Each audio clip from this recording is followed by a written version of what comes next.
அண்மைச் செய்தி. சென்னை அண்ணா பல்கலைக்கழக மாணவி பாலியல் வன்கொடுமை செய்யப்பட்ட வழக்கில் கைதான ஞானசேகரனின் 2 மனைவிகளிடமும் விசாரணை நடத்தப்படுவதாக தெரிவிக்கப்பட்டிருக்கிறது. கூடுதல் விவரங்களை செய்தியாளர் கதிரவன் வழங்க கேட்கலாம். கதிரவன், வணக்கம். இந்த விசாரணை தொடர்பான விவரங்களை பதிவு பண்ணலாம். அண்ணா பல்கலைக்கழக வளாகத்துல கடந்த 23ஆம் தேதி மாணவி ஒருவர் பாலியல் துன்புறுத்தலுக்கு உள்ளாக்கப்பட்ட வழக்குல ஞானசேகரன் என்பவர் கைது செய்யப்பட்டிருக்கிறார்.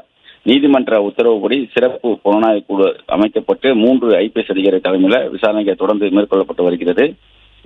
நேற்று அவரது ஞானசேகரின் போட்டுப்புறத்தில் இருக்கக்கூடிய வீட்டில் சிறப்பு புலனாய்வு குழு அதிகாரிகள் சோதனைகளை மேற்கொண்டார்கள். சுமார் 6 மணி நேரத்துக்கு மேலாக இந்த சோதனைகள் மேற்கொள்ளப்பட்டது. அதற்கு முன்பாக ஞானசேகரனிடமும் வாக்குமூலத்தை பதிவு செய்ததாகவும் அதன் அடிப்படையில் தான் சிறப்பு புலனாய்வு குழு அதிகாரிகள் வீட்டில் சோதனை செய்ததாகவும் தகவல்கள் வெளியாக இருக்குது. குறிப்பா போலீசார் பிடிக்கும்பட போது கீழே விழுந்ததுல இடது கால் மற்றும் இடது கையில மாவுக்கட்டு போடப்பட்டிருப்பதால் ஸ்டான்லி மருத்துவமனையில் அவர் சிகிச்சையில் இருக்கிறார். நீதிமன்ற காவலில் சிறைகளுக்கான வார்டில் அவர் அனுமதிக்கப்பட்டிருக்கிறார். அங்கு சென்று சிறப்பு புலனாய்வு குழு அதிகாரிகள் விசாரணை மேற்கொண்டதாகவும் அவரது வாக்குமூலத்தின் அடிப்படையாக வைத்தான் நேற்று வீட்டில் சிறப்பு புலனாய்வு குழு அதிகாரிகள் சோதனைகள் மேற்கொண்டதாகவும் கூறப்படுகிறது.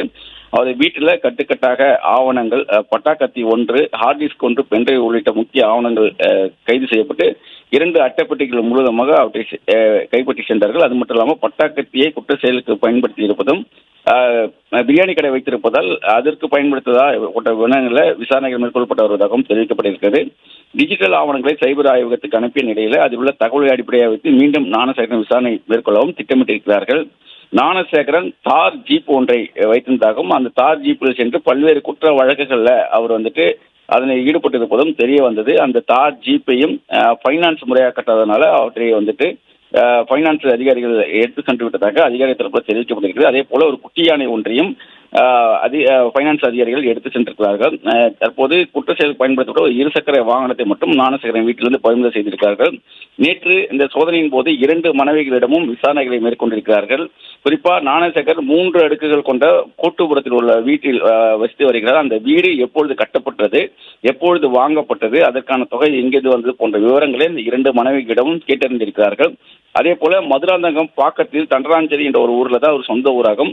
அங்கு ஒரு பண்ணை 3 ஏக்கர் ஒரு பண்ணை வீடு ஒன்று அவருக்கு இருக்கிறது. அந்த வீடு எப்பொழுது வாங்கப்பட்டது, வேறு ஏதேனும் சொத்துக்களை அவர் வாங்கியிருக்கிறாரா போன்ற விவரங்களை அந்த 2 மனைவியிடம் கேட்டறிந்திருக்கிறார்கள். ஞானசேகர் மற்றும் அவரது 2 மனைவியின் வங்கி பரிவர்த்தனையும் அவர்கள் ஆய்வு செய்திருக்கிறார்கள். அதில் இருக்கக்கூடிய தகவலையும் அதிகாரிகள் சேகரித்திருக்கிறார்கள்.